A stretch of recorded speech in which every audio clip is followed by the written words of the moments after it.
Hello friend, এটা একটা 12012 3 অ্যাম্পিয়ারের ট্রান্সফর্মার ছিল। এটা একটা হোম থিয়েটারের কিটে লাগানো হবে। সেখানে আমি লাগাচ্ছি 12012 3 অ্যাম্পিয়ারেরই ট্রান্সফর্মার, ন্যাশনাল কোম্পানির। খুবই ভালো কোয়ালিটির ট্রান্সফর্মার আছে। এটা তামার কয়েল আছে। আর আমার তরফ থেকে এই ট্রান্সফর্মারের দিক থেকে কাস্টমারকে দেওয়া হয়েছে 2 মাসের গ্যারান্টি। কোনো কিছু অসুবিধা হলে ট্রান্সফর্মার চেঞ্জ করে দেওয়া হবে। আর এই ট্রান্সফর্মার থেকে বেরোচ্ছে 12012। কীভাবে কানেকশান করা হচ্ছে সেটা আপনারা দেখুন। এপাশে যে পিঙ্ক কালারের তার দুটি আছে, এটা মেন লাইন।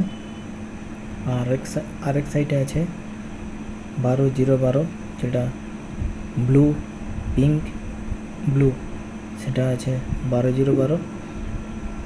এই দেখুন। আর ডায়োডের ব্রিজ কানেকশান করা আছে ডায়োড দিয়ে।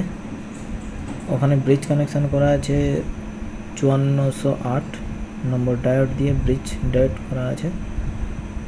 আর ওখানে ডায়োডের প্লাস মাইনাস যেখানে কানেক্ট হয়েছে, 4টে ডায়োডের দুটো করে। এখানে দেখুন প্লাস মাইনাস, ওইখানে একটা ট্রান্সফর্মারে 12 ভোল্ট লাগবে। আর আরেকটা আছে প্লাস মাইনাস, সেখানে 12 ভোল্ট লাগবে।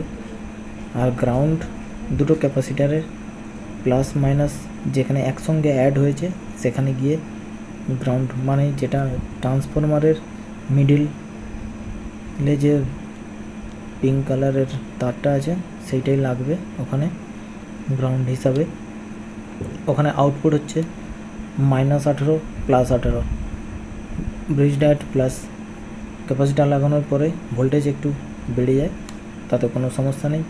ভিডিওটি ভালো লাগলে লাইক এবং সাবস্ক্রাইব করে রাখবেন এবং বেল আইকনটি প্রেস করে রাখবেন। নিত্য নতুন ভিডিও আসলে সবার আগে আপনাদের কাছেই পৌঁছে যাবে। আর আমি দেখতে পাচ্ছি আপনারা ভিডিও টোটালি দেখছেন, কিন্তু লাইক এবং কমেন্ট, সাবস্ক্রাইব কিছু আসছে না।